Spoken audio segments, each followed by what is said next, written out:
Alors ici, on attaque le deuxième exercice du sujet, les fonctions, donc le chapitre qui pose le plus de problèmes à un élève de première technologique, puisque ça va mobiliser plusieurs connaissances que je vais essayer donc de redétailler ici, puisqu'on va parler à la fois des images et également des nombres dérivés, des tangentes, etc.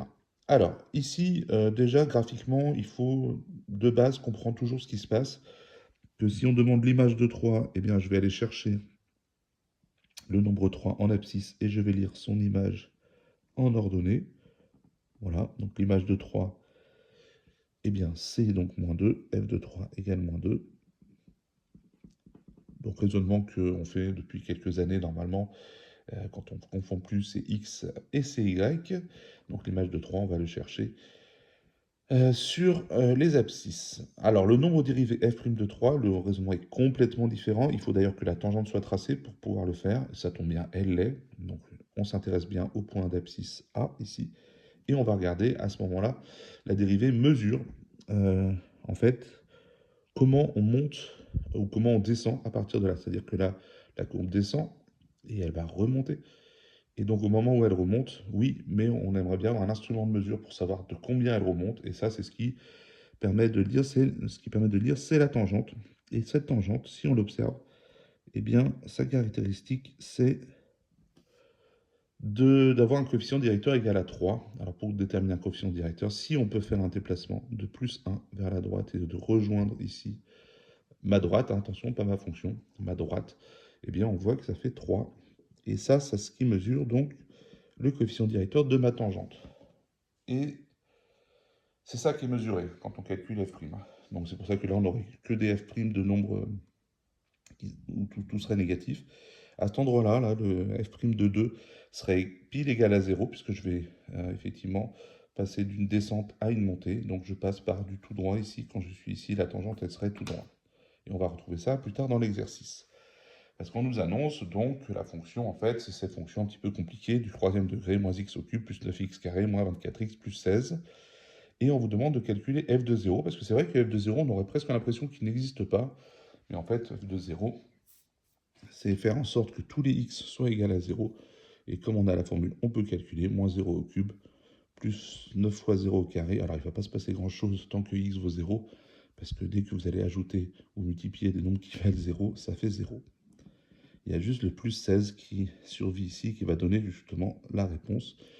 Et c'est pour ça que sur le graphique, on ne le voit pas, puisque l'image de 0, eh bien c'est tout là-haut, ça vaut 16.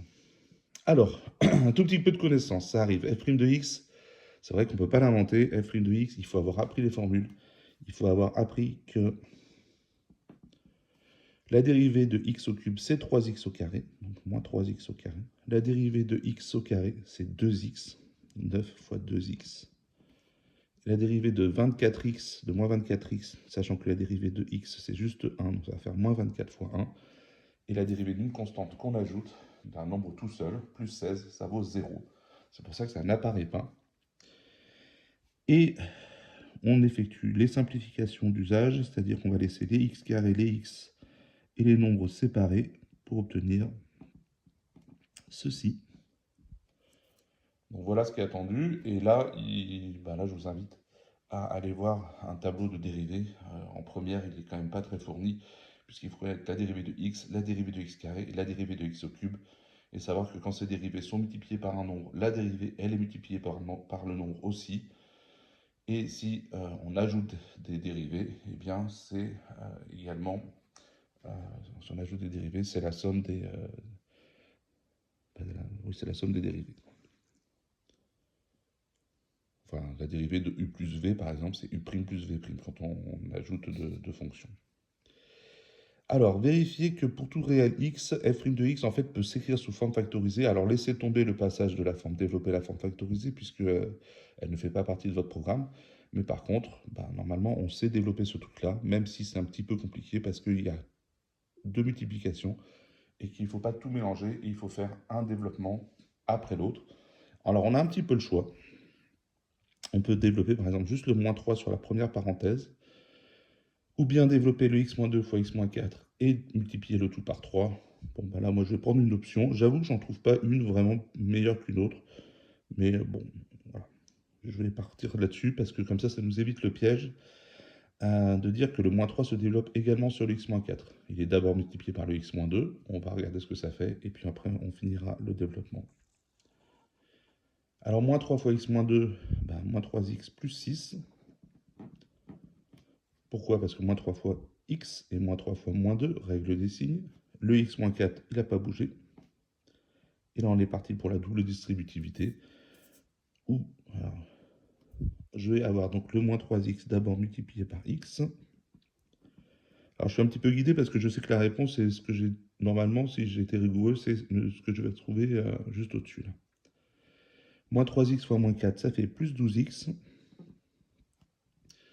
J'en suis où? 6 fois x, 6x. Alors là, je ne fais pas les flèches pour pas surcharger, parce que je me suis donné la contrainte de faire ça sur le sujet. Mais bien sûr, vous pouvez prendre le temps et la place de le faire. Faire votre petite flèche. Normalement, il y en a 4. Voilà.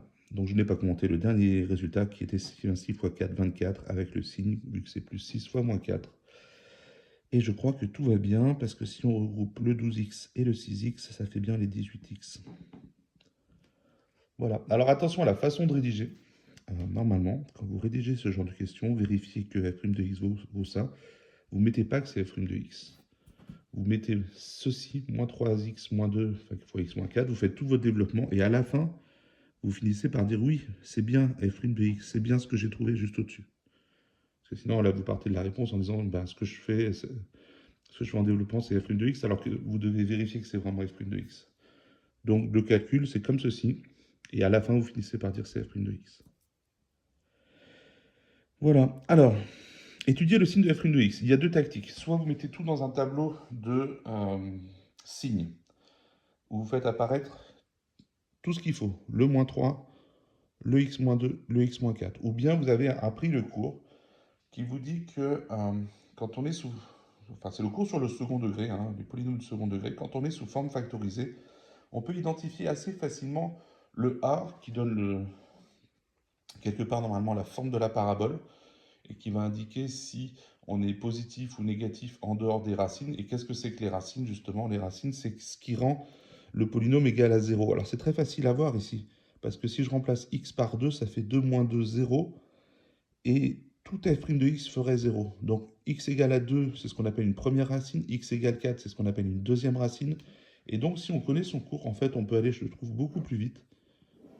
On va mettre x, alors x est défini sur intervalle 0, 4, on va mettre f' de x, on va mettre les deux racines. Alors la première racine c'est 2 et la deuxième racine, bah, ils ont mis 4 pour qu'on puisse quand même avoir ce point de repère. Donc là il y a les deux racines. Et si le tableau était plus complet, si le tableau était plus complet et qu'on était sur R par exemple, eh bien on serait sous la forme donc moins plus moins. Alors pourquoi moins plus moins? Parce que le A étant négatif, si on avait à tracer cette fonction-là, là, cette fonction du second degré, on aurait quelque chose comme ceci, et qui couperait donc en 2 et en 4. Donc vous auriez 2 et 4, les deux racines ici. Donc on serait négatif, positif, négatif, négatif, positif et négatif, mais on ne le voit pas parce qu'on s'arrête à 4. Et là, il faut avoir également appris son cours que quand une dérivée est négative, c'est ce que je disais, c'est que les tangentes vont aller vers le bas et donc la fonction est décroissante. Et comme on a un contrôle avec notre courbe juste au-dessus, bon, bah, ça semble pas mal, effectivement, d'avoir quelque chose qui est décroissant puis croissant ici. Et qui serait normalement, à partir de là, qui redeviendrait décroissant. Alors, établir le tableau de variation en y faisant figurer les extrémums. Les extrémums, c'est ce qu'il y a au bout des flèches, en gros. Donc ici, on va retrouver l'image de 0 qui vaut 16. L'image de 2, il faut la calculer, je crois. Oui, alors ça vaut moins 4. D'après le graphique, mais en vrai, vous êtes censé le calculer parce que ce n'est qu'un graphique. Voilà. Et l'image de 4 devrait être égale à 0. Mais ça se calcule. Sauf que vous n'avez pas de calculatrice. Mais ça se calcule. C'est qu'on remplace x par 2. Alors, je ne vais pas le faire ici. parce que la vidéo commence à être un petit peu longue, mais on remplace x par 2. On va donc avoir des calculs quand même, hein, 2 au cube, bon, ça fait 8, 9 fois 4, 36, ça peut se faire quand même. Mais après, on peut aussi faire confiance au graphique. Je pense que l'état d'esprit de l'exercice est tourné vers faire confiance au graphique et que les extrémums, c'est bien ce moins 4 et ce 0. Voilà. Bon, bah, je crois qu'il n'y a plus rien, puisqu'on sait que le minimum, ça s'appelle par définition moins 4, et il est atteint pour x égale 2. Voilà. Le minimum vaut 4. Donc attention à toujours, moins 4, pardon. Attention de ne pas confondre toujours le minimum, qui est bien ce qu'on obtient en image, et il est atteint pour x égale 2. Voilà, donc pour compléter éventuellement cet exercice, ce que je disais, c'est que essayer de faire de tête, vu qu'il vous resterait beaucoup de temps, à mon avis, sur la fin de l'épreuve, de bien vérifier que f de 2, ça fera bien, hein, si vous arrivez à trouver que ça fait effectivement moins 4, et que f de 4, qui sera encore un peu plus compliqué à calculer, parce que 4 au cube, ça fait 4 fois 4 fois 4, ça fait 16 fois 4, 64. Il faudra faire du 9 fois 16, ouais. Donc c'est pour ça que je pense qu'ils vous ont aidé avec le graphique. Voilà. Bon, rien de plus. Je pense que cette vidéo a été un petit peu plus riche et demandera certainement plus de recherche de votre côté, d'aller revoir le cours par exemple sur le second degré, le cours sur les dérivés, se rappeler comment on développe cette expression. C'est clairement l'exercice le moins simple, hein, du sujet, mais en même temps le reste est quand même plutôt tranquille pour avoir des points. Et en plus au niveau du temps, bah, ça donnait du temps, je pense, pour vraiment faire celui-là correctement à la fin.